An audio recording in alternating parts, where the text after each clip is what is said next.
திமுக ஒரு தீய சக்தி. திமுக ஒரு தீய சக்தி. திமுக ஒரு தீய சக்தி. திமுக ஒரு தீய சக்தி. தீய சக்தி, தீய சக்தி, தீய சக்தி. என் நெஞ்சு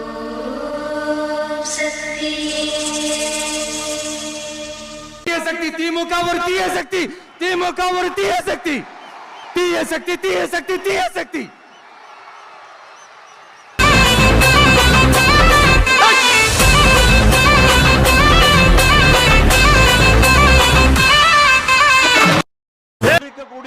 தீய சக்திகள் அத்தனையும் மாற்றி ஒரு பெரிய சமாதானத்தை இந்த டிவிகே ஒரு தூய சக்தி. எப்படி? டிவிகே ஒரு தூய சக்தி. வருமான வரித்துறை தரப்பில் தெரிவிக்கப்பட்டிருக்கிறது. 2019 பிறப்பிக்க வேண்டிய உத்தரவை 2022 பிறப்பித்துள்ளதால் உத்தரவை ரத்து செய்ய வேண்டும் என விஜய் தரப்பில் தெரிவிக்கப்பட்டிருந்த நிலையில் தற்போது சட்டப்படி விஜய்க்கு அபராதம் விதிக்கப்பட்டிருப்பதாக வருமான வரித்துறை தரப்பில் தெரிவிக்கப்பட்டது.